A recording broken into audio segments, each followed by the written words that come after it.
We have 2 days worth of work to do in a 7-hour period, so it's going to go pretty quickly. And I hope everybody is primed and stoked and ready to listen. The ground rules, I think, in this room are there's not Wi-Fi, there's very limited data, so your phones may not work. In fact, if everyone would take this phone out, smartphone, a regular phone, and either mute it or turn it off, that would be very helpful today. Thank you very much.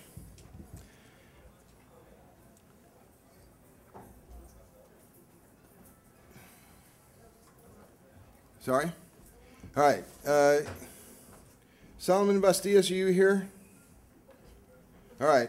There's going to be a lot of sitting and a lot of listening, so let's start by standing and singing the American National Anthem, if you please join me. Flags are there. Oh, say, can you see by the dawn's early light what so proudly we hailed at the twilight's last gleaming, whose broad stripes and bright stars through the perilous fight o'er the ramparts we watched were so gallantly streaming, and the rockets' red glare, the bombs bursting in air, gave proof through the night that our flag was still there.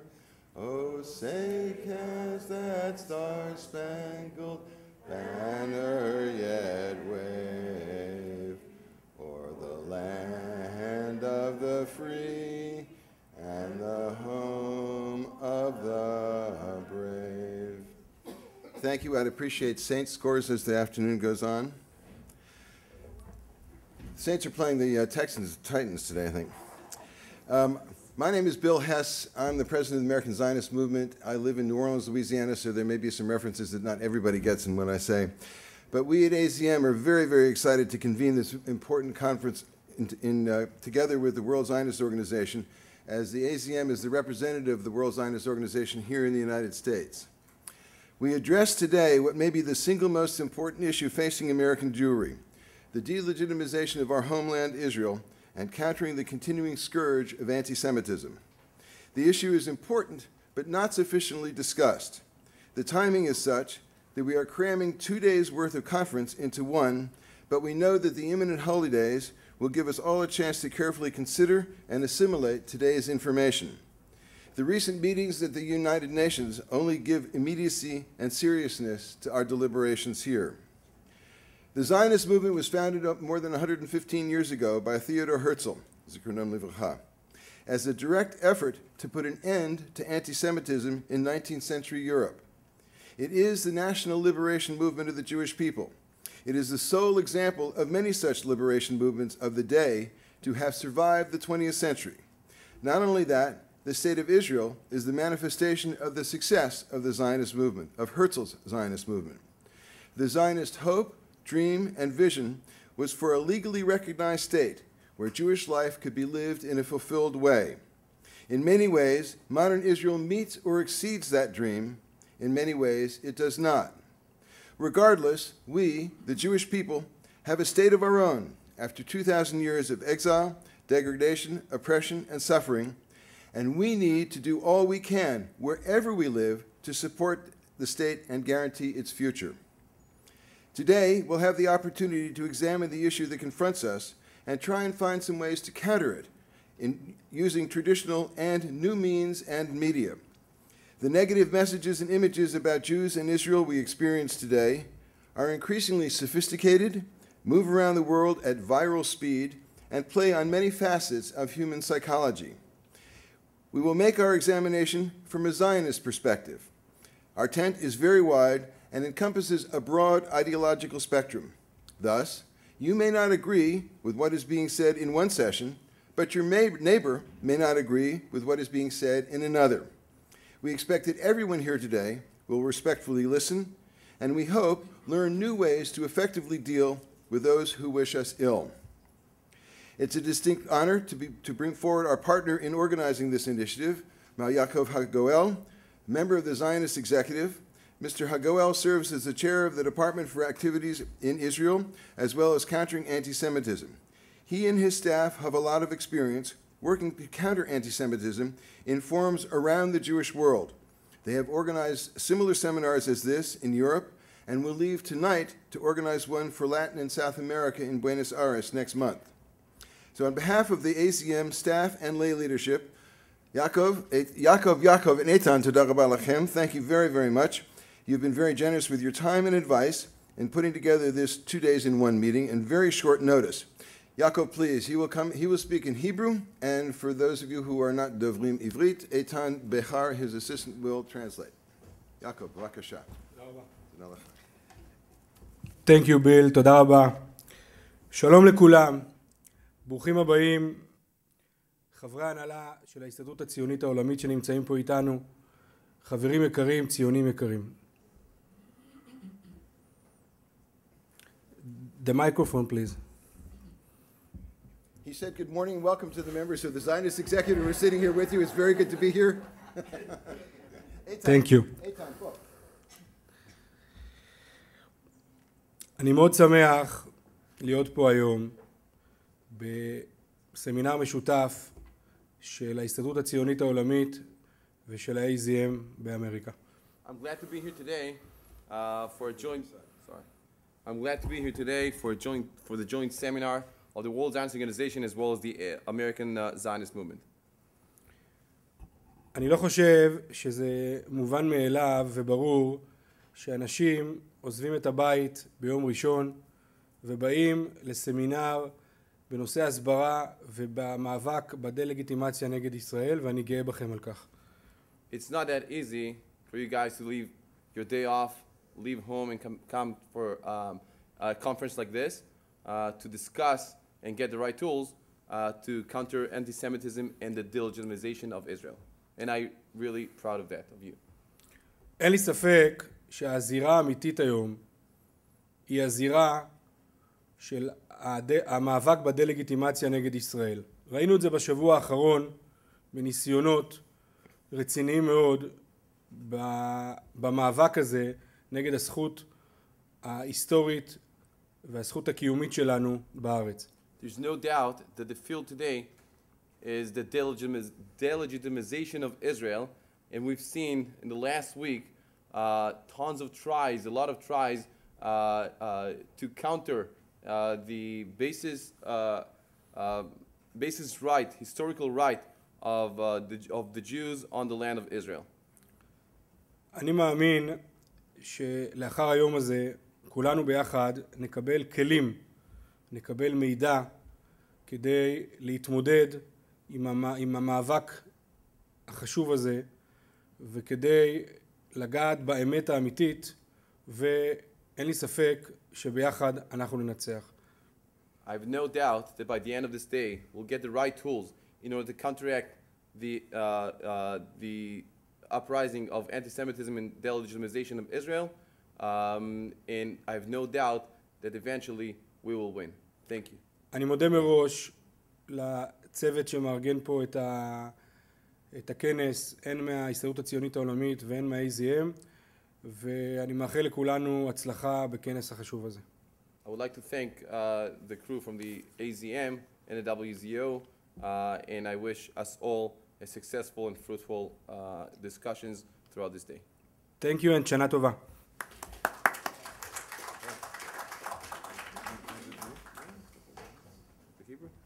That's right.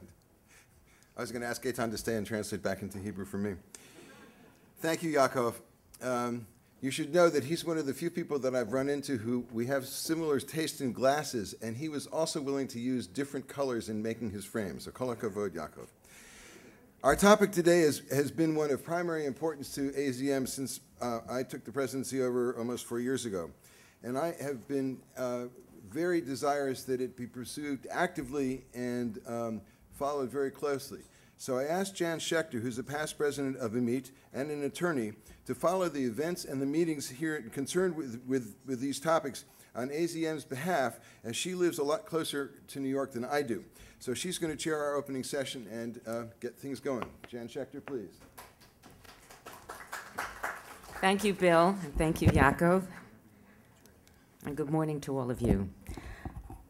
We are all too aware that the State of Israel has faced many challenges in its 63-year history, and in conventional warfare, Israel has prevailed at a great cost, but now the state faces a most insidious and dangerous form of attack, a battle that's fought on many fronts. And as Prime Minister Netanyahu mentioned in his speech at the UN on Friday, the world around Israel is becoming more dangerous. And it's not the policies of Israel that are opposed, but the very existence of Israel. And Israel is faced with increasing challenges, not the least of which the issues that were raised this past week at the United Nations. And there is the uncertainty as a result of the changes in the Middle East, the so-called Arab Spring, question of relations with Egypt, with Turkey, and the serious threat of a nuclear Iran. And perhaps equally serious as the aforementioned is the criticism that exhibits blatant double standard, singles out Israel, denies its right to exist, and demonizes the state. That is defined as the delegitimization of Israel. It includes a campaign calling for boycott, divestment, and sanctions known as the BDS movement, an economic, cultural, and academic boycott of Israel initiated in 2002. The idea was introduced at the first United Nations-sponsored World Conference on Racism in Durban. The idea was to use the very tactics used to isolate South Africa's apartheid regime and apply it to Israel. Delegitimization includes anti-Israel demonstrations on campuses, protests when Israeli athletes compete abroad, and threats of arrest warrants for Israeli political and military leaders when they travel to Europe by applying the laws of universal jurisdiction. The latter constitutes lawfare, which includes the exploitation of courts in democratic countries to harass Israelis with accusations of war crimes or crimes against humanity, as well as other charges. Criticism of Israel often stretches beyond legitimate discourse regarding the policies, but challenges its very right to exist, the right of self-determination of the Jewish people. The ramifications of delegitimization are global and affect not only Israel, but Jews around the world. So we must be informed and ready to challenge the delegitimizers. The question is asked, is delegitimization the modern form of anti-Semitism? We are here this morning to face the hard realities, addressing delegitimization and anti-Semitism. We are fortunate to have this morning 3 illustrious speakers to address this topic. A question and answer session will take place following the presentation by the 3 speakers. Our first speaker is Daniel Mariashin, who serves as the Executive Vice President of B'nai B'rith International. As the organization's top executive officer, he directs and supervises B'nai B'rith programs, activities, and staff in more than 50 countries where B'nai B'rith is organized. And he serves as director of the B'nai B'rith Center for Human Rights and Public Policy and coordinates the center's programs and policies on issues of concern to the Jewish community. In the United States abroad, Mr. Mariashin has met with countless heads of state, and he has helped to protect the rights of Jewish communities worldwide and promote better relations with the State of Israel. He has been a member of many influential delegations. He participated as part of the US delegation to the Organization for Security and Cooperation in Europe, which was a conference on anti-Semitism, took place in Vienna, and he has been recognized for his tireless work by many countries around the world. He has written numerous articles and reviews on foreign affairs and national security issues for many prominent publications, and he has lectured on foreign and defense affairs at the U.S. Department's Foreign Service Institute. It is my distinct pleasure and privilege to introduce and to bring forth Mr. Daniel Mariashin.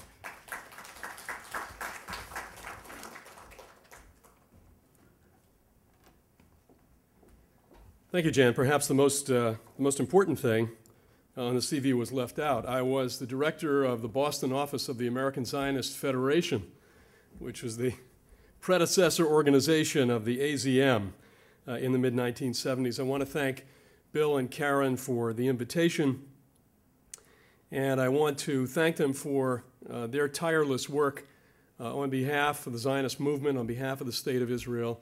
I've seen it up close for many, many years, and we deeply appreciate it. It's also a privilege to be on a panel with Ken Stein and Brooke Goldstein, Ken, whom I've known for many years, is an eminent historian and one of the most important interpreters of the Zionist experience. And Brooke Goldstein heads an organization which addresses, Jan has just pointed out, the lawfare issue, one of the most pernicious challenges of our time, and has taken this issue and taught all of us not only about the issue itself, but what we can do about it. Well, we have come through the last few days, the opening of the UN General Assembly, and we're reminded by some of the speeches at the General Assembly, some of the speeches at the 10th anniversary of the Durban process, which was a few days ago, also at the UN, reminded again about the slippery slope, not so slippery anymore, between delegitimization and demonization and anti-Semitism. Since the outbreak of the Second Intifada in October of 2000, anti-Semitism has spiked around the globe. It has once again become one of the great social ills in, of all places, Europe, the Middle East, and elsewhere. The most frequent contemporary manifestation of anti-Semitism is, as Janice pointed out in her introduction, anti-Israel hatred. However commonplace criticism of Israel has become, it has in many places crossed the line, often blurring itself into a new and viral form of anti-Semitism. The demonization and delegitimization of Israel has become a daily occurrence, not just from the margins. And many of you will remember when 20 or 25 years ago we would work on issues brought to us by Congressman Paul Finley and Congressman Pete McCloskey, and a little bit later there was Pat Buchanan, and the early anti-Zionism and demonization of Israel that came from the margins was, we thought, a major challenge to us. It was. Except that in the past 10 to 15 years, over the past generation, this process has moved from the margins to the center. And people like Professors Mearsheimer and Walt, who speak and write of the ills of the Israel lobby, I'm sure Ken Stein will speak about this later. Former President Carter, whose book, Palestine, Peace or Apartheid, includes the charge that Israel is the greatest human rights abuser in the world. Comments that were made just a couple of days ago, yesterday morning, on Global Public Square by Turkey's Prime Minister Erdogan, in which he said that, and I quote, "We know that hundreds of thousands of Palestinians have been killed by Israel. Only in Gaza," he said, "we know of thousands." And he wasn't challenged by Zakaria. He wasn't challenged. And so now it becomes part of the public record. And it'll be on Google. And if you Google Erdogan, you'll find out that he's charging Israelis with having killed hundreds of thousands of Palestinians. Falsehoods about Israel are repeated so often that they become widely accepted in the popular culture and sometimes impact government policy. And Mahmoud Abbas, on Friday, repeated, notwithstanding whatever position one might come from in terms of the peace process, because we're not talking about the peace process necessarily here, we're talking about the language associated with the peace process and how it affects us as Jews and as Zionists. And so Abbas on Friday created his own blood libel.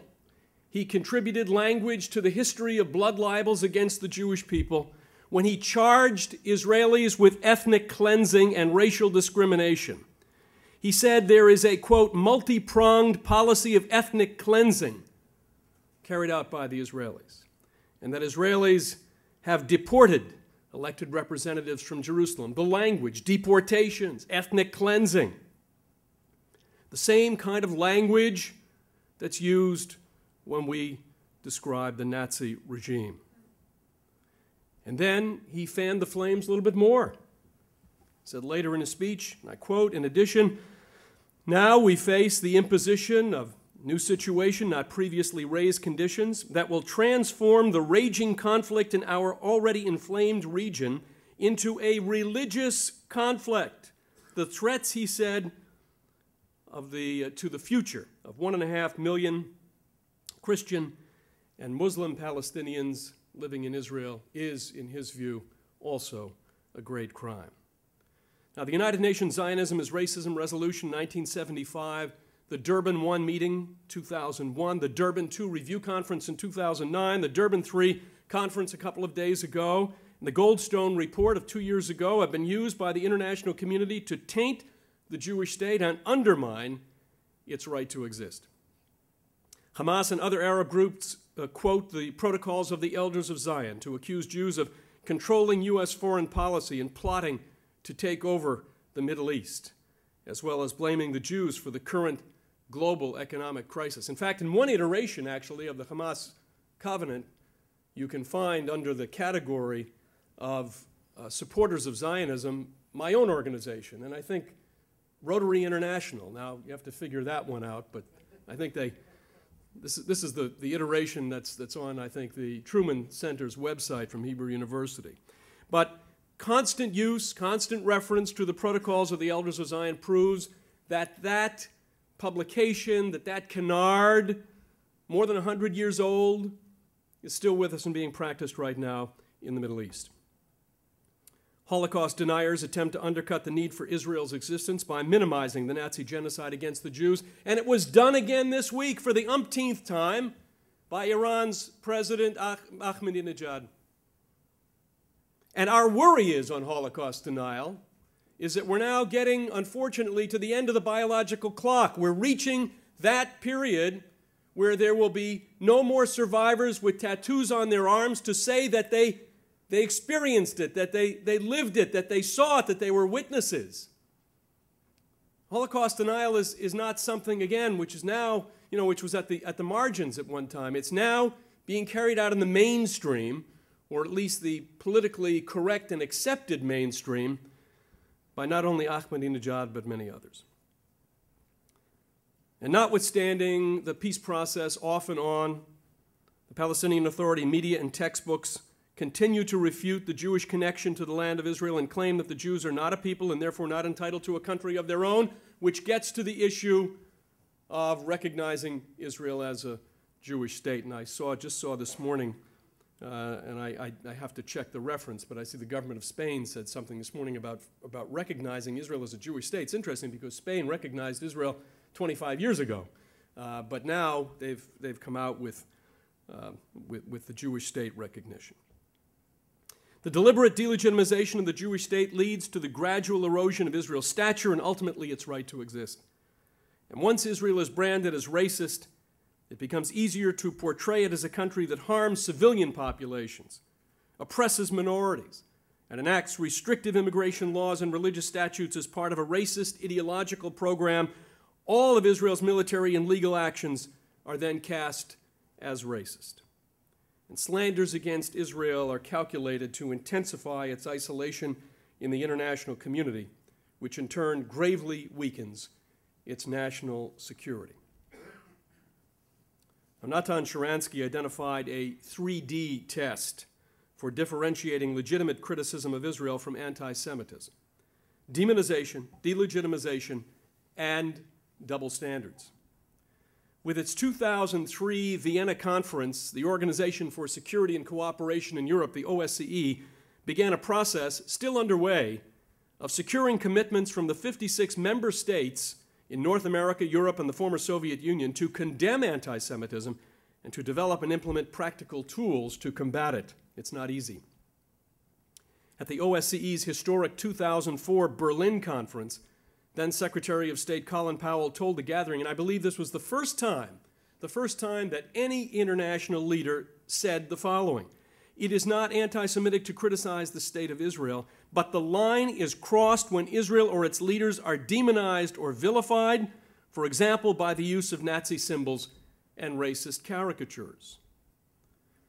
The OSCE's landmark 2004 Berlin Declaration stated, quote, unambiguously that international developments or political issues, including those in Israel or elsewhere in the Middle East, never justify anti-Semitism. In 2005, the European Union Monitoring Center on Racism and Xenophobia adopted a working definition of anti-Semitism that the ways in which anti-Israel rhetoric crossed the line into anti-Semitism include, 1, denying the Jewish people their right to self-determination, that is, by claiming that the existence of a state of Israel is a racist endeavor. 2, applying double standards by requiring of it a behavior not expected or demanded by any other democratic nation. 3, using the symbols and images associated with classic anti-Semitism, for example, claims of Jews killing Jesus or blood libel, to characterize Israel or Israelis. 4, drawing comparisons of contemporary Israeli policy to that of the Nazis. And 5, holding Jews collectively responsible for actions of the State of Israel. Now, both the OSCE Berlin Declaration and the EUMC working definition of anti-Semitism should be disseminated as widely as possible to educate public officials and educators, journalists and others about the current manifestations of anti-Semitism. You know, now we're getting into the fall, but in the winter there'll be probably another spate of cartoons. We've already seen a few cartoons. Some of you may have seen a few already that have come out of the last few days of the Palestinian initiative for statehood. One of my favorite cartoons appeared several years ago in La Stampa, which is an otherwise respected Italian newspaper, and it came around Christmas time. A lot of these cartoons are in the paper using, in the newspapers using Christmas imagery. And you may remember this one. This was of a creche with a baby in the creche, suggesting the baby Jesus, but meaning in this particular case the Palestinians. An Israeli soldier standing over the creche with a gun, and the caption, supposedly coming from the baby, was, "Oh no, not again." So here you have, in a mainstream newspaper, otherwise respectable, a cartoon, I'm sure defended by the editors of La Stampa. I didn't engage in a debate with them, but I'm sure that they would say that this is all about freedom of speech. Once again, resurrecting the charge of deicide, comparing Israeli treatment of Palestinians to the murder of Jesus, done twice by Jews, according to the editorial cartoonist in La Stampa. Every day brings new examples. I mentioned yesterday's appearance by Erdogan on Fareed Zakaria's program, Unchallenged by Zakaria again, suggesting that hundreds of thousands of Palestinians had been killed by Israelis. But every day brings new examples. A committee within the Presbyterian Church USA reopened controversy this month by recommending that the church divest from 3 companies doing business with Israel. The church's Committee on Mission Responsibility through Investment released a report on September 9th advising that the General Assembly of the Presbyterian Church divest from Motorola, Hewlett-Packard, and Caterpillar. Be sure to buy their products or support them if you can.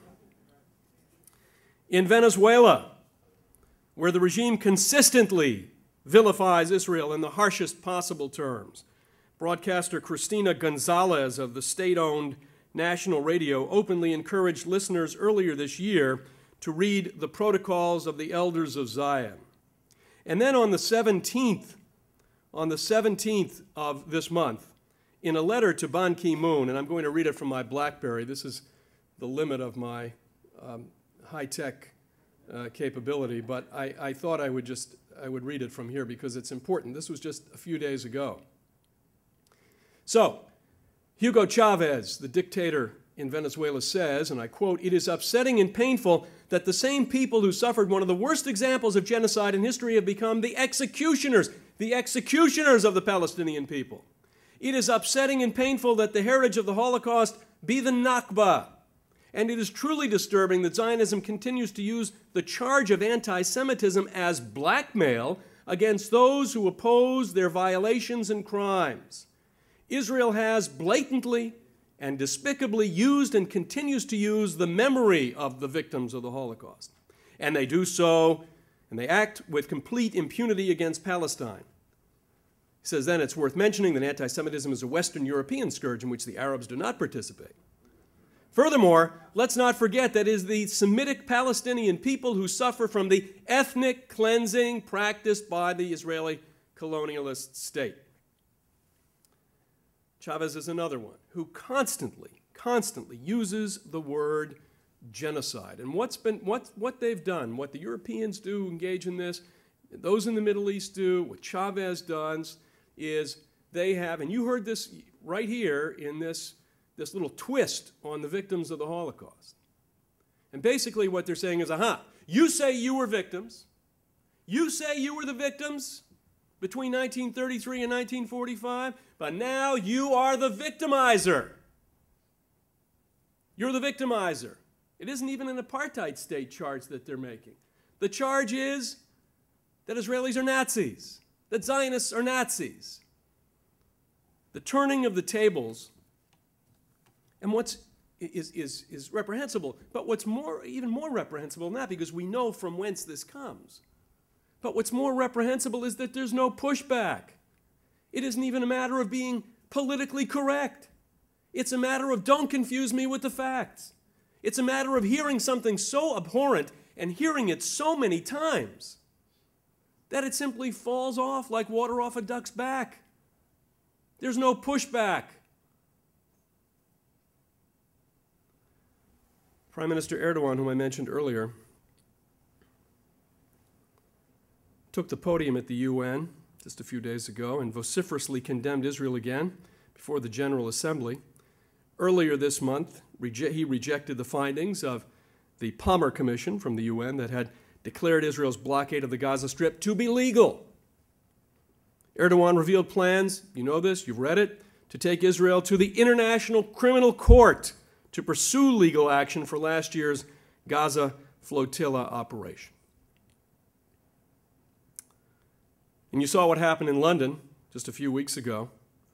The Israel Philharmonic Orchestra went to Royal Albert Hall, was interrupted several times. Finally, the program was so disrupted that BBC, no great friend of Israel, just unplugged the concert altogether. 4 musicians in the London Philharmonic Orchestra advocated canceling the event. You know, cultural boycotts, there's another area.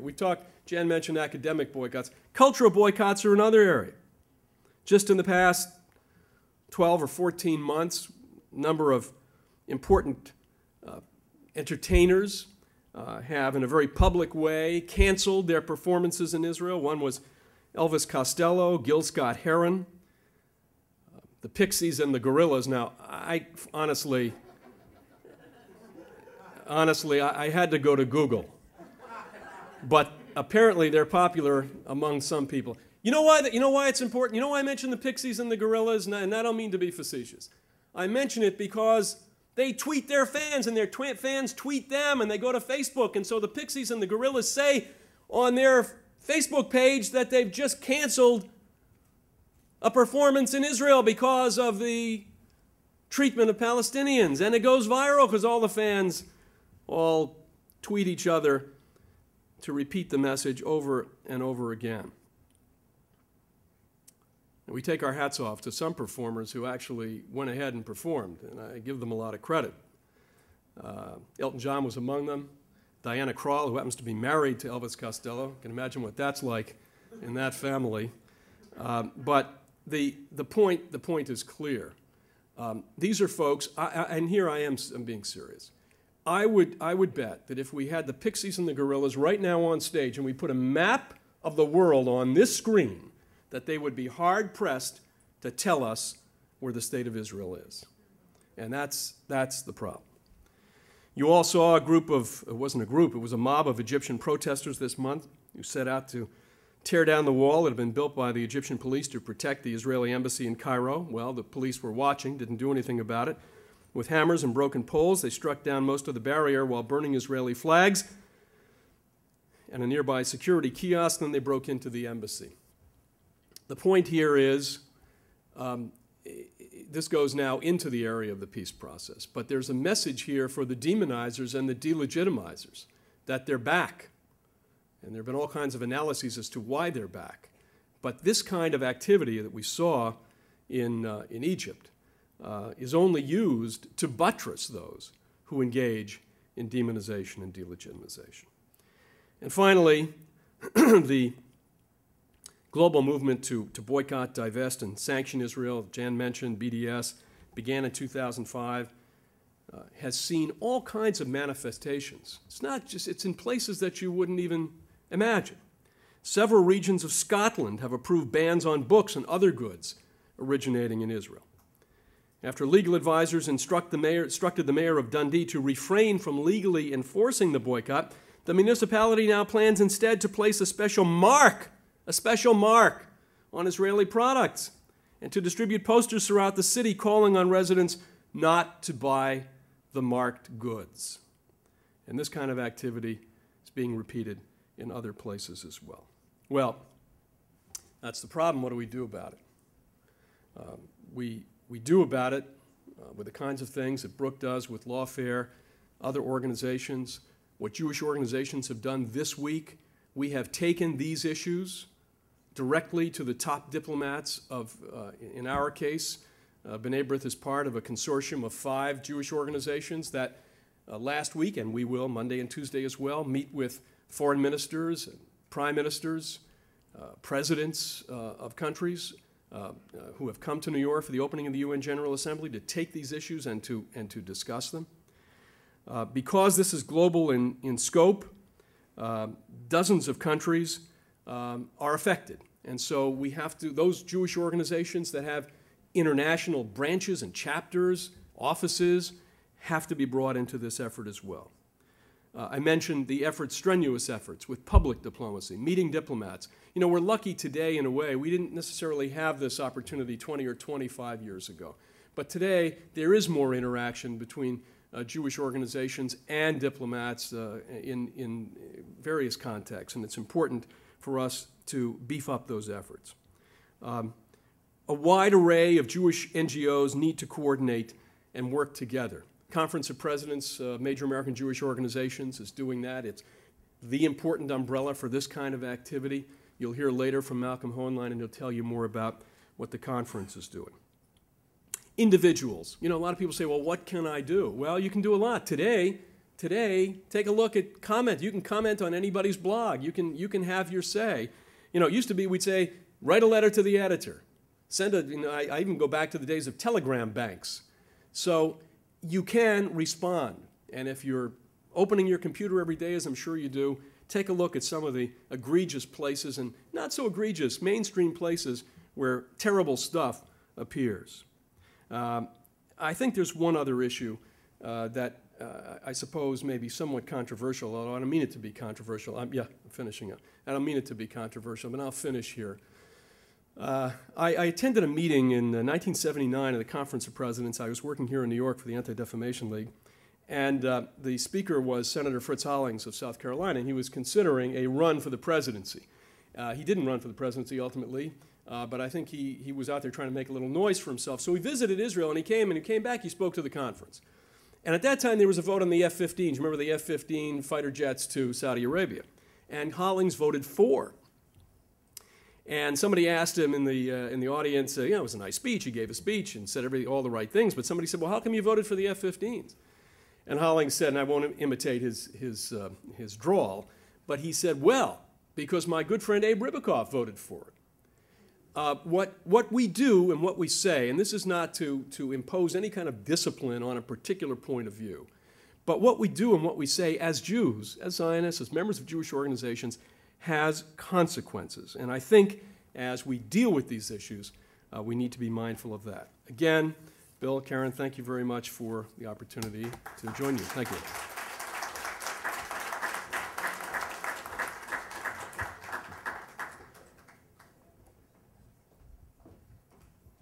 Sorry.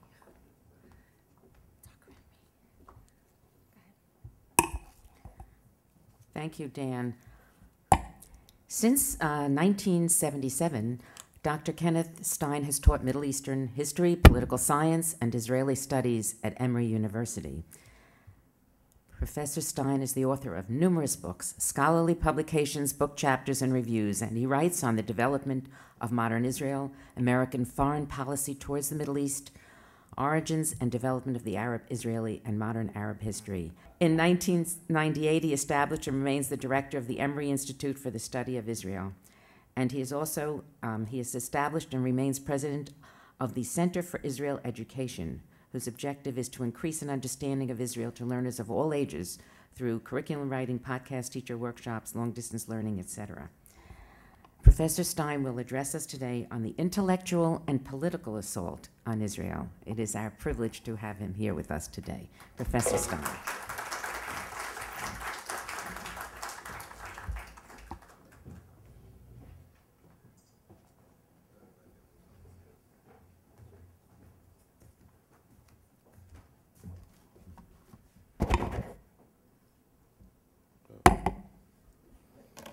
Don't speak into the light, speak into the microphone. Good morning. I'm delighted to be here. I want to thank Bill and Jan and their staff for making it possible for me to come up from Atlanta. To Dan, we usually say an old friend, but I think it's far better to say a longtime friend, because we both are older and less endowed with hair between our ears.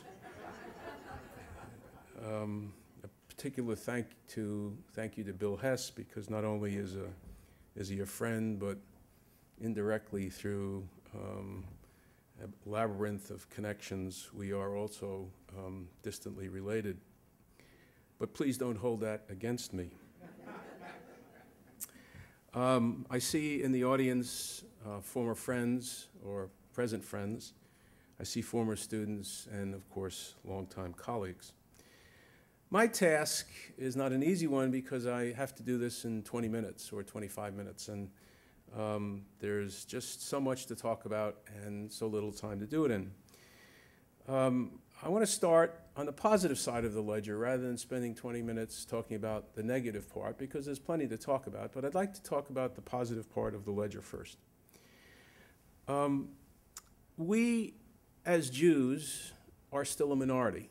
That hasn't changed in a very long period of time, regardless of where we live. And that is not going to change. Our status as a minority will continue to exist in this country. The only place it doesn't exist where we're a minority is, of course, in the state of Israel. The second point that's relevant, and it's relevant to know that we're a minority, because as a consequence, we have to appreciate and acknowledge that we will be treated as a minority for a long period of time, and we have to find ways to influence the majority about who we are and what we stand for. So it's a long-term task. It's a task that started after the expulsion in 70 AD, and it's continued right down to the present. We have to lobby, we have to speak up, we have to speak out, we have to find the mechanisms, lick the stamps to make it happen. If that means getting on a blog, that's what we have to do. The second reality is that we have the ability to speak out. We have the chance, the opportunity, the mechanisms, the intellect, the vehicles, the platforms to do so. 130 years ago, 88% of world Jewry lived in Western or Eastern Europe in the 1880s. And there was about 12 million Jews. Today there are about 13 million Jews in the world, but 84% of us or 85% of us live either in the United States or in Israel. And we live in places where we can determine our own future. We can influence our own future. We can do it by having a state that has a strong economy, by having a state that is militarily strong. We can do it in this country by participating in the political process. Our only enemy is our own ineptitude, our own apathy, our own unwillingness to step forward, and our own unwillingness to speak up and speak out. No one is telling us we can't. No one is restricting us from doing so. And if we don't speak up and we don't speak out and we don't react and we don't rebut, then the burden of responsibility is on our shoulders. We can't claim that the Nazis didn't provide us gave us the chance. We can't say we lived in the ghetto in the 14th century, what was formerly Italy. We can't say that we were denied the opportunity. So the burden of responsibility is here. It's all organizations that Dan Marieshan mentioned, but it's on everyone's shoulders. And unless we do it, and I don't mean just talking about it, unless we do it, unless we educate our own, unless we move forward, unless we give our own the historical perspective that is necessary, then we're the ones who have lost to delegitimization. We're the ones that we lost to boycott, divestment, and sanctions. And no one can point a finger at anyone else except ourselves. And so the charge to all of you, before I even make my case, is we have to do, and we have to do it now. Waiting any longer is a mistake.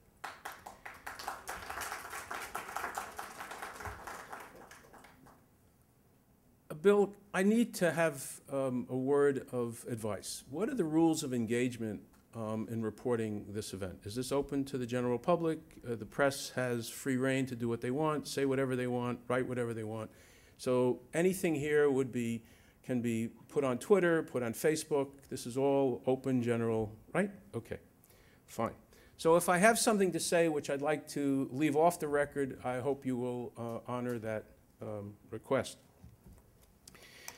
My experience and my understanding of the topic of the intellectual and political assault comes from 35 years of teaching at Emory University, comes from my experience in the classroom with over 5,500 students, comes from writing in the academic realm and knowing about the Middle Eastern Studies profession in the United States, having been educated at the University of Michigan, 2 years at the Hebrew University, knowing a little bit about how the Israeli academic system works and operates in Middle Eastern and Israeli studies and Zionist studies. The experience also comes from being a researcher, from writing syllabi. It also comes from a unique opportunity I had from 1981 through 1993 in an active fashion to be an advisor to a former president, to meet and understand Middle Eastern leaders on a one-to-one basis, to work with him and understand his prejudices as well as his likes and dislikes. And so I come to this with a variety of different backgrounds. And the last is I've been very fortunate to have gone around the country for the last 25 or 30 years speaking to many Jewish organizations, scholar-in-residence programs, national meetings of Jewish organizations, and listening to what people say. And so I'm gleaning it not as someone who spent his life living in the Washington-Boston corridor. I have not done that. I've spent my time living in Atlanta as a transplant from Long Island. And believe me, I'm reminded quite frequently that I am a transplant.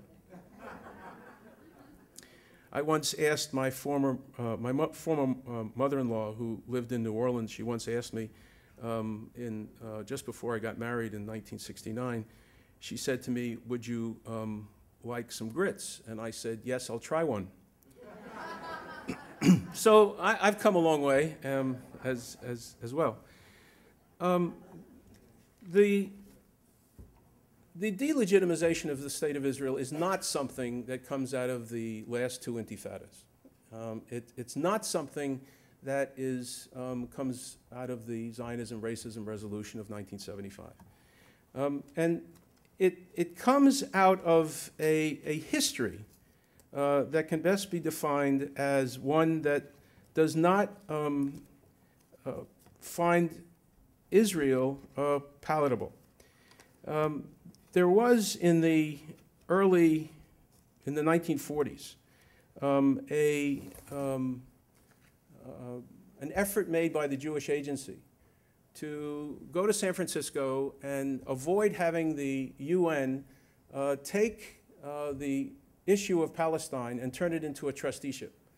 The folks who worked for the Jewish Agency at the time, David Hurwitz and Eliyahu Epstein, Eilat, and others, wanted to persuade all those who were at the UN in its formative years in March, April of 1945, to keep the trusteeship from coming into being because of, obviously, the Zionists wanted to create a state. They didn't want a perpetuation or continuation or a reformulation of the British mandate for Palestine, the trusteeship. And in that process, the Zionists made a great effort to talk to a lot of Arab leaders. And there's a wonderful book by David Horowitz called State in the Making, in which he has he quotes a meeting between a fellow by the name of Aubrey Eban, Abba Eban, and Azam Pasha, who was the Secretary General of the Arab League. And Eban says the following. He says, our plan, our Zionist plan, is an arrangement with the Arab League based on a system of well-defined rights and obligations. Security we'll have for both of us. Your groundless suspicions of our alleged expansionist ambitions is not true. We want to ingather thousands of Jews. We're ready to give you concrete guarantees from ourselves and from the United Nations. Finally, the plan we have is an economic one in which we will consult with you, we'll work with you, we'll be involved in joint development with you. And Azam Pasha's response is the following, and I say this to you, and I quote this from you, because I want you to understand, I want you to please accept the reality that the historical context of delegitimization has its roots when the Arab League rejected the very idea of what Eban and Horowitz were suggesting as it came down from Sharet and Ben-Gurion. This is what Azam Pasha said. The Arab world is not in a compromising mood. It's liking Mr. Horowitz that your plan is rational and logical, but the fate of nations is not decided by rational logic. Nations never concede, they fight. You won't get anything by peaceful means or compromise. You can perhaps get something, but only by the force of arms. We shall try to defeat you. I'm not sure we'll succeed, but we'll try. We were able to drive out the Crusaders, but on the other hand, we lost Spain and Persia. It may be that we shall lose Palestine, but it's too late to talk of peaceful solutions. An agreement will only be acceptable at our terms. The Arab world regards you as an invaders and as ready to fight you. The conflict of interest among nations is, for the most part, not amenable to any settlement except armed clash. It is in the nature of peoples to aspire to expansion and fight for what they think is vital. It is possible I don't represent, in the full sense of the word, the new spirit which animates my people. Then he finished by saying, the forces which motivate peoples are not subject to our control. They're objective forces. It may have been possible in the past to have reached agreement if there's amalgamation from below, but it's no longer feasible. You speak of the Middle East. We don't recognize that conception. We only think in terms of the Arab world and Arab nationalism. That's 1945. Now you can close your eyes and I can show you any publication from a Hamas publication or from an Ahmadinejad publication of a day ago, a week ago, a month ago. The point of it is that Israel is not loved, the Jewish state is not loved, Zionism is not loved, and it's not something that just happened because of the failure of the peace process or because of settlements. It happened because there's unacceptability of a Jewish state in the modern Middle East. Now, that has slightly changed with the peace treaty between Egypt and Israel and the peace treaty between Jordan and Israel. And that shift has come. Now we're questioning, will that shift remain one that pushes toward an accommodation between Israel and its Arab neighbors, or will it not? And the logic of my remarks stems from a realization that since 1967, particularly, Israel has shifted from being the David to the Goliath. And Israel is portrayed as the Goliath in many formats and in many ways. We've become that because we as American Jews or American Gentiles fell into the notion that a peace process meant acceptance. We fell into the notion that because Sadat went to Jerusalem and spoke under a picture of Theodor Herzl, that somehow the Jewish state was accepted, that somehow the lion would lay down in the valley or in the pasture with the lamb.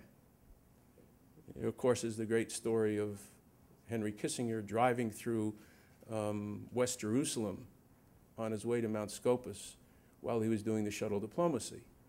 And as he passed the Jerusalem Zoo, about every 2 or 3 hours, he noticed that there was a lion and a lamb lying in the valley or lying in the pasture. And he finally turned to his Israeli escort officer and he said, I don't understand. How do you do that? And the Israeli escort officer said, we put a new lamb in every half hour. And the lesson there is Israel doesn't want to be the lamb. That's the lesson. That's the key of the story. Sadat made it kosher for Americans to embrace an Arab leader. Israel's presence in the territories after the 1967 war became an object of dissension between the United States and Israel. Yitzhak Rabin embraced the idea of recognizing the PLO, not because he loved Arafat. He didn't love that handshake on the White House lawn on September 13th, 1993.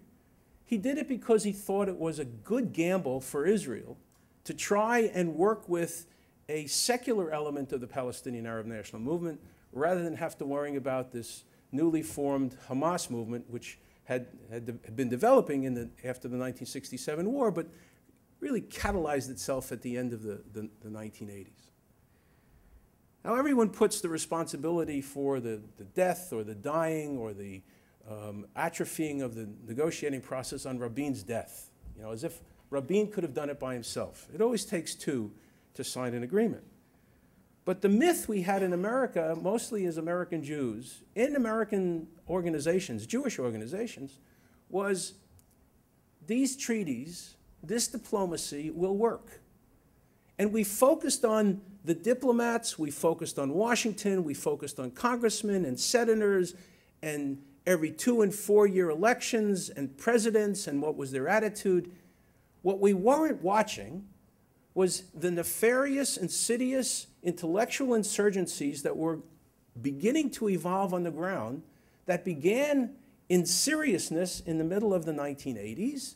It began with first Edward Said's publication of Orientalism, and then it blossomed through the Middle Eastern Studies departments of American campuses, and then there was the new Israeli historians in Israel who adopted the notion that Israel was responsible for original sin, for pushing the Palestinians off, and then it moved out of Israel in 1947, 48, and 49, and then it continued into the 1990s. Jordan signed a peace treaty with Israel. Arafat accepted Oslo.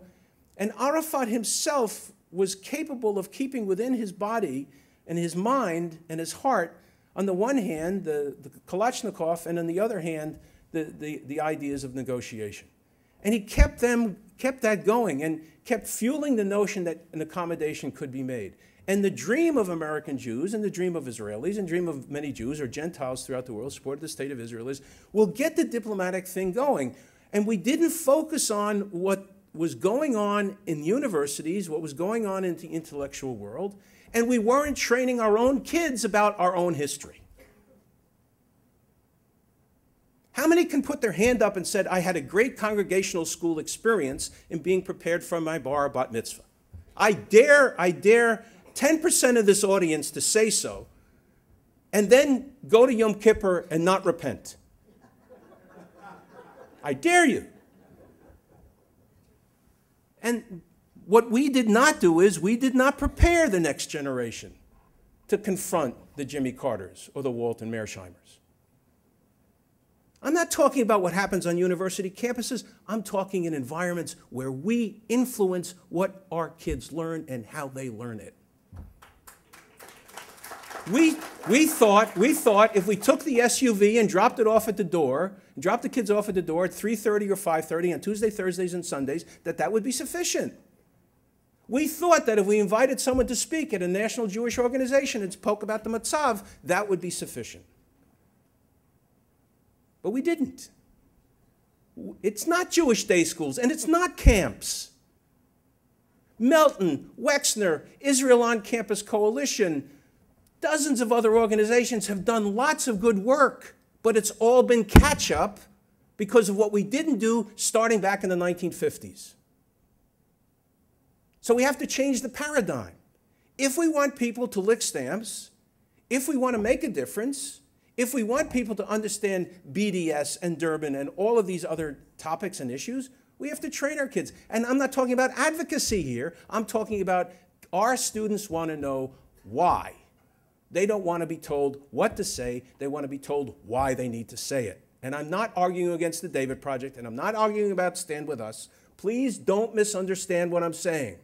They all have a role. But we have a much more fundamental need to change in North American Jewry over the next 25 to 50 years if we're going to make a systematic and systemic difference. That's my appeal. What happened on university campuses happens because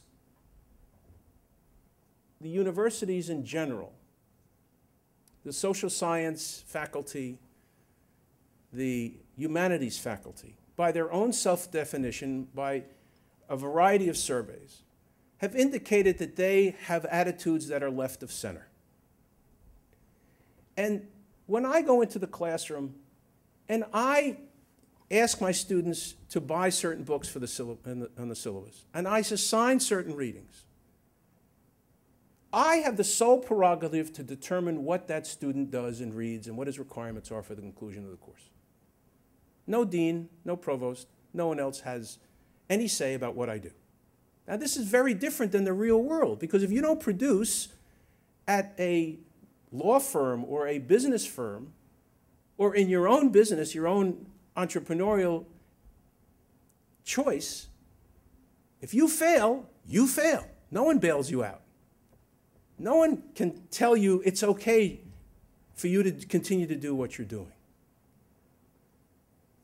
I can't change what goes on in Middle Eastern studies departments. I can't stop money coming in from the outside. I have no influence over that. I can be angry. I can say it's not fair. But there's only one place where I can have some influence, and that's upon young Jewish kids who may tomorrow be the ones who become the congressmen and the senators and the people who represent Israeli interests in the United States in a wide variety of the public fora.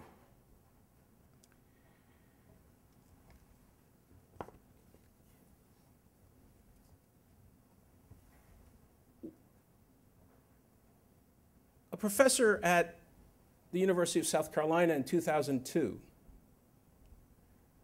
in the 9th week of his class, handed out a study sheet to 130, 140 freshmen, sophomores, and juniors that said 9/11 occurred because of America's relationship with the State of Israel. Had the United States not been cultivating a strong relationship with the State of Israel, it's highly likely the United States would not have been attacked. Now, what does a student do? Calls his mother, calls the local ADL office, gets in touch with someone at the American Jewish Committee. What happens if the kid has to go to the midterm and leaves out on the midterm that 9/11 occurred and didn't say that it occurred because of America's relationship with the State of Israel, and the kid loses 4 points? Oh, yeah, it happens.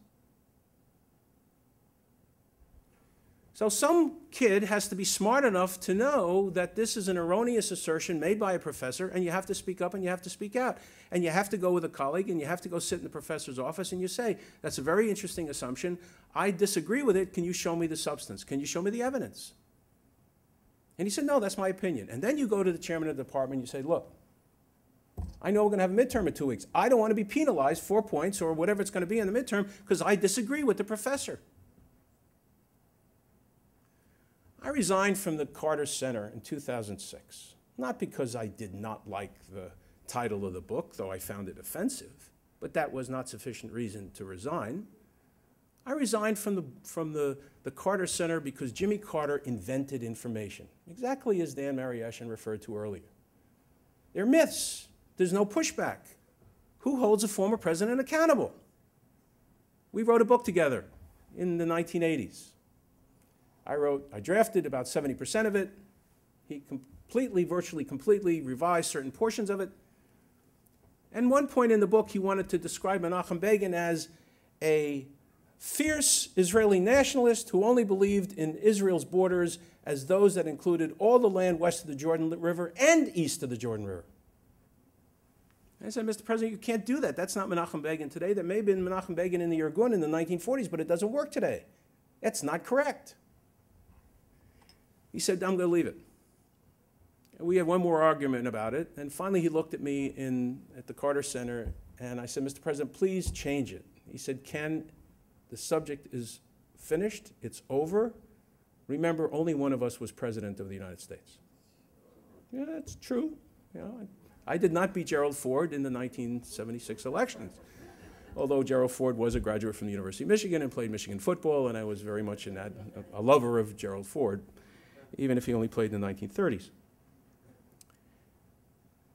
I resigned from the Carter Center because Carter tried to change the terms of reference on the core document that is used in Arab-Israeli negotiations.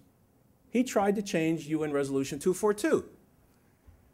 Now, 4 times in his book, not once, not twice, not 3 times, he writes in his book that 242 requires, mandates Israeli withdrawal from the territories taken in '67, and Menachem Begin agreed to that at Camp David. Now, not the Menachem Begin I know, nor the Menachem Begin that 99.9% of people in this room know, would he have agreed that he's going to withdraw from Judea and Samaria. But he writes it in the book. So after I saw it, I said, he knows better. But he did it intentionally in order to put the burden of responsibility and accountability on Israelis' shoulders. That's the assault on Israel. It's invention of information and data points, and now Carter's book is used as a source in X number of courses in North America that deal with the Arab-Israeli conflict. It's not that Carter's book is dangerous. Carter's book is dangerous for the historiography of the conflict in terms of how it's going to be taught in 5 and 10 and 15 and 25 years. That's the issue. There have to be more than half a dozen Ken Steins in the United States who are willing to speak up and speak out. Why wasn't it? Why didn't more people step forward? Maybe they didn't know the detail. Maybe they didn't want to get engaged in it. I didn't have to worry about it. My salary was coming from Emory University. I was a full tenured professor. It didn't matter if I pissed him off. Besides which, my relationship with him for the previous years, I worked my tail off trying to serve him and make him as smart as I possibly could on Middle Eastern issues, and he knew it. And no doubt he knew it, as did Mrs. Carter know it. And my memoranda to him in the early 1980s about some of the one-sided things he was saying in public, I really broadsided him in some of the memos that I wrote to him, including some that came back to me in 1985. He said, you could use a tone of moderation if you're criticizing me and the fact that I'm being one-sided in the Arab-Israeli conflict in its analysis.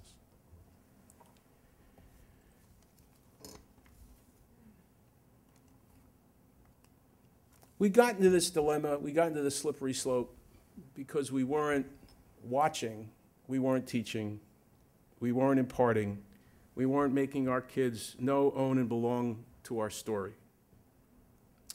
We didn't insist that our story, American Jewish history, European Jewish history, and Israeli history, be known to us like we know the 4 questions.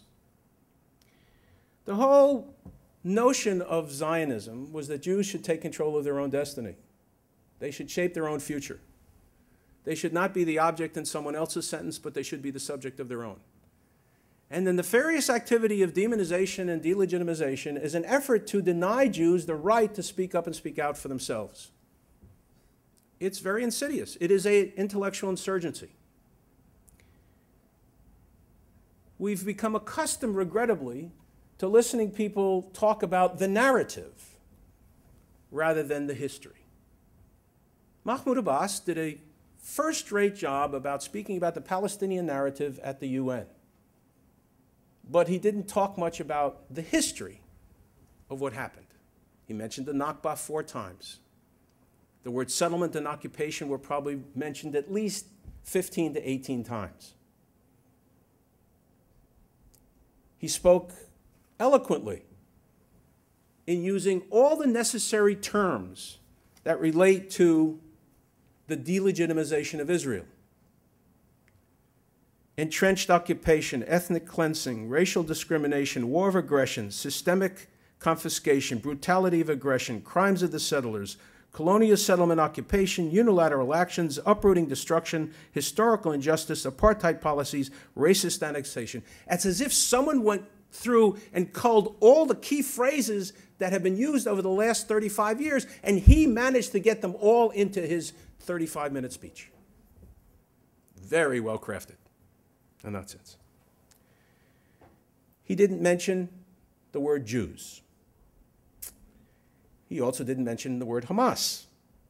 He didn't mention the Egyptian-Israeli treaty. He didn't mention the Jordanian-Israeli treaty. And he said nothing about American mediation of the Arab-Israeli conflict. Only spoke about what happened in the last year and what didn't occur as a result of the meetings. And left no door unlocked, I think he said. So what is the purpose of going to the international community? What is the purpose of going to the UN? A major purpose of going to the UN is circumvent the United States as an intermediary, as a mediator. It's to limit American engagement in Arab-Israeli negotiations. It's get away from UN Resolution 242 and 338. He didn't mention them. He spoke about 194, refugees. Abbas's speech was a classic example of delegitimization of the State of Israel in a public forum meant to embrace the Palestinian right for statehood. I believe in the two-state solution. Always have. I'm a historian. I believe in the 37 partition, the 47 partition. I believe in the Oslo Accords. I believe the only way to Israel is ever going to exist if it gets out of the affairs of the Palestinians and the Palestinians get out of the affairs of the Israelis. And I believe in Israel as a Jewish state. There's very little I disagree with when it comes to Bibi Netanyahu's Bar Ilan speech of June 2009. It's reasonable. So while you have a public that's embracing him, at the same time his content where he said, I want to establish the terms of reference for negotiations, he laid down his own terms. He said, Israel won't accept the terms of reference. Well, his terms of reference are Resolution 194. That's not what the purpose of the State of Israel was. And you're talking like that. But they always have. Or most of the time they have. So gird yourself for the reality that demonization and delegitimization is not going to stop. Accept the notion that you have to become more prepared and more engaged and more participatory in all the fora that are necessary for you to do that. And don't run from the responsibility. And certainly don't run from the responsibility of teaching it diligently unto our children. We say that in the V'ahavta. We have to admire it, and we have to follow it. Thank you very much.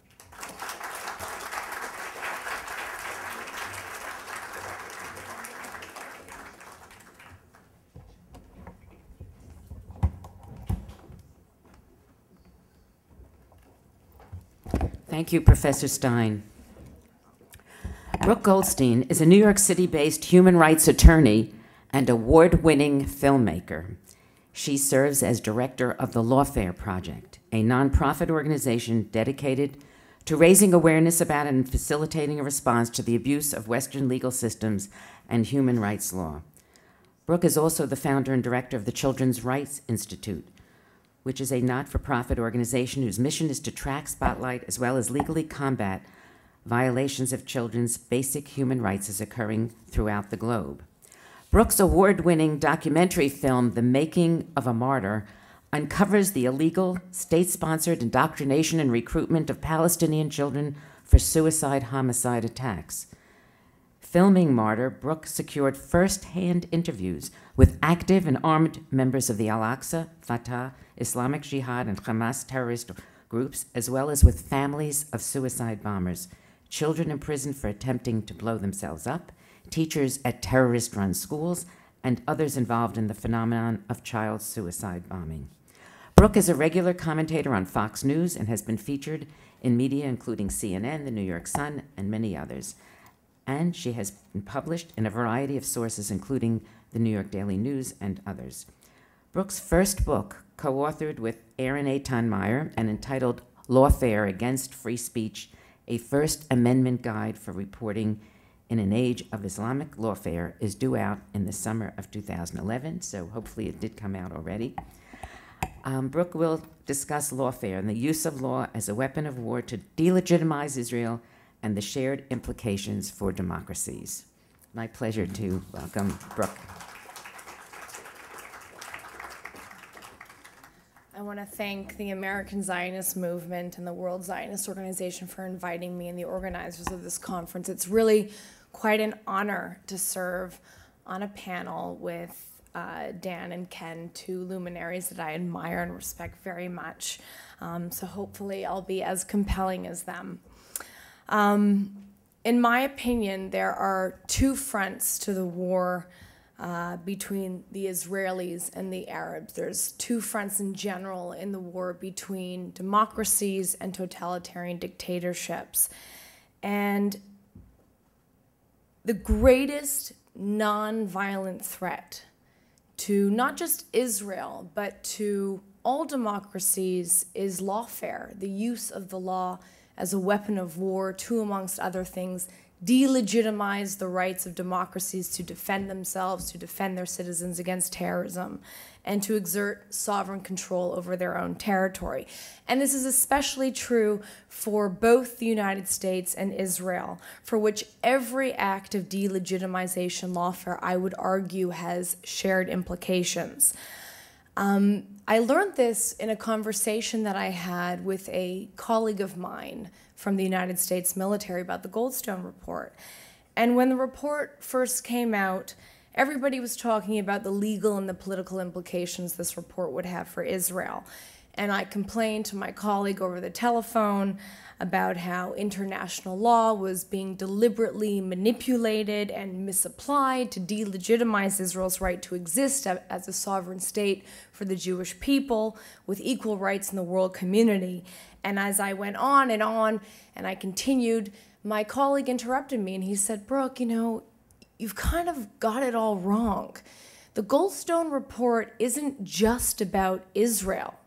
It's about setting precedents in the international legal system that can and will be used against the United States, that can and will be used against coalition forces fighting in Iraq and Afghanistan, fighting using the same methods that the Israelis are using in the battlefield against the same types of terrorists who are engaging in asymmetric warfare, who are using human shields, who are using child suicide bombers, for example."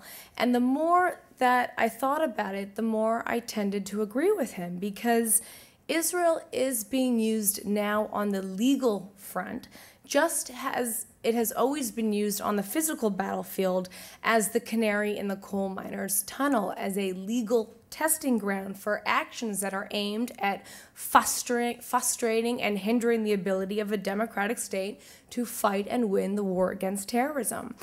And the greatest mistake that we can make as a community and as human beings with a deep interest in upholding the principles of human rights law is to analyze lawfare actions like the Goldstone report, like the ICJ fence decision, like the flotillas, like the BDS movement, like Durban, like UDI, in an Israel-centric vacuum. And the number one impediment, in my opinion, the number one critical hurdle that we faced in convincing the world community not to accept lawfare actions aimed at Israel is the mistaken belief that these standards will only be used against Israel. They won't, and we can see from examples that they are not. If immunity can be stripped from and trumped up war crimes charges can be brought against Israeli government officials in Spain, in Belgium, in Switzerland, in New Zealand, in Denmark, in the Netherlands, and in Canada, what's stopping the same groups from using the same universal jurisdiction laws and affecting the same types of politicized prosecutions against elected officials from the United States, Britain, and France? Well, nothing. In fact, Belgium did attempt to prosecute both former President Bush and former UK Prime Minister Tony Blair for their participation in the war in Iraq. The prosecution only dropped the case after the United States threatened to pull NATO headquarters out of Belgium. And a Spanish judge likewise attempted to prosecute 6 former legal officials in the Bush administration for the crime of providing our president with legal advice. And just a couple months ago, former President Bush canceled a trip to Switzerland after groups reportedly submitted a war crimes charge against him over waterboarding. And if the Israeli security fence is illegal under international law, as the ICJ, the International Court of Justice, so decided in an advisory opinion in 2004, that pointedly ignored the fact that the fence contributed to a sharp decline in the loss of human lives, and which also refused to hear the testimony from Israeli victims of terrorism, if this is the precedent that the ICJ wants to set, then what about the fence on the U.S.-Mexican border? What would the ICJ think about that? How about the fence on Saudi Arabia's border? If, according to the United Nations Human Rights Council, boarding a flotilla to search for weapons and other materials that are being smuggled to designated terrorist group Hamas is, quote, an outrageous and grave attack, which, quote, requires an international independent fact-finding mission to investigate violations of international human rights law, what then is the United States military's drone program? Would a UN commission or a UN court or a UN fact-finding mission agree with the ACLU that targeted killing of terrorists by drone runs afoul of international law? And do we want to give it the power to do so? If the ICC, the International Criminal Court, succeeds in erroneously declaring jurisdiction over Israel's CAS-led operation in Gaza, despite the fact that Israel has not signed the Rome Treaty, giving it the jurisdiction to do that, and despite the fact that no matter what maneuvering is happening in the United Nations, the Palestinians still aren't a state, what then would prevent the ICC from declaring jurisdiction over the United States, which has also refused to ratify the Rome Treaty out of the very fear that the court is going to be used as a politicized tool against it? So there are shared implications for every act of delegitimization targeting Israel using the legal process, because that is the essence of the law. It sets precedents. And shouldn't Americans be concerned when people are engaging in BDS activities here in the United States? They're doing so in violation of the Export Administration Act. They're doing so in violation of state statutes that prevent unlawful discrimination against citizens based on race, ethnicity, and national origin, and yet nobody, no attorneys general, no attorneys are bringing cases against these people? How about the efforts, the parallel efforts that are aimed to delegitimize the United States and erode our right to hold an enemy combatant for the duration of hostilities? Many of you might recall the Al-Qaeda manuals that instruct captured militants to file false claims of torture, to reposition themselves as victims in the eyes of the law. Well, all 4 cases that were brought against the Navy SEALs who were charged of abusing detainees at Gitmo were dropped because there wasn't an iota of evidence presented against them. But you're not going to hear about that in the New York Times or on CNN. We cannot analyze, nor should we fight, the delegitimization engine of lawfare in an Arab-Israeli-centric vacuum, because if we fail to point out and to draw the parallels, like I just drew for you right now about the shared implications, we risk minimizing the threat and we risk losing potential allies to fight it. So what have been the effects on the assault of Israel's legitimacy in terms of what the mainstream public thinks? Well, why pursue delegitimization in the first place? Because those who are unable to seriously confront, let alone defeat Israel militarily, are realizing their objectives through legal means. Their strategy is basically to undermine public support for the IDF defense measures by making the public believe that those measures are being conducted in an unfair, inhumane way. Because the troops of a democracy, unlike the troops of a dictatorship, they derive their legitimacy and their will to fight from the support of the electorate, which is essential to a democracy's successful military intervention. And so while IDF soldiers are citizen soldiers in every sense of the word, the number one effect on the mainstream is an attempt to undermine public support for the IDF, to paint Israel as a perpetrator of war crimes, as opposed to a nation engaged in defensive measures to protect its own citizens. This type of delegitimization complements the goal of actually tying the hands of the IDF and constraining the ability of IDF soldiers to fight effectively.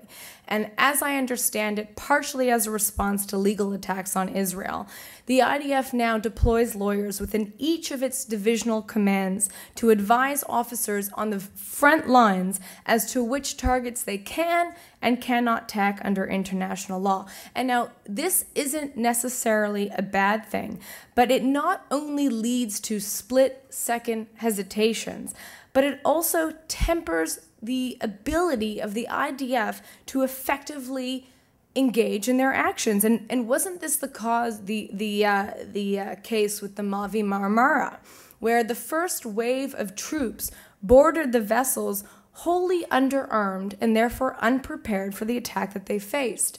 That is what lawfare does. The second effect on the mainstream has been confusion. Because when human rights language in terms like apartheid and genocide and terrorism and Nazism are deliberately misapplied, it is done with the goal of diluting their meaning and feeding the inability to distinguish between real instances of human rights violations on the one hand and actions done in the defense of human rights, between terrorists that target civilians and the soldiers that fight to protect them. And when, like in Durban, lies are repeated over and over again, it becomes the truth. When the New York Times publishes the term illegal settlements hundreds of times, it becomes the truth. When Zionism is equated with Nazism, the goal is historical revisionism. And when Israel is labeled an apartheid state, the desired effect is for history to repeat itself, for Israel to follow in the footsteps of the South African apartheid regime after economic, political, military, and social isolation. Apartheid is a term you can pick up, look up in the dictionary, and it's so obviously inapplicable to Israel. But for some reason, too large of a majority of the mainstream public is unable to make that distinction. The goal of lawfare is thus to effect confusion, to make misinformation mainstream, to create a new language, to shift away attention from real human rights violators onto Israel, to put Israel on the defense, to make us waste time parsing line after line of the Goldstone report, to make us waste time and energy and resources responding to UDI when the UN could be producing a report on genocide occurring in Sudan or the persecution of Christian minorities in Muslim countries. The third major effect of delegitimization lawfare against Israel has been to erode respect for due process and to undermine the Western legal system itself. It is an attack on the rule of law itself. When over 100 UN resolutions are issued to condemn Israel, but not even one resolution has been even offered to criminalize the murder of innocent Muslim children as suicide bombers. We're sending the green lights to terrorists. We're telling them they can continue their actions with legal impunity. What kind of credibility do we give a United Nations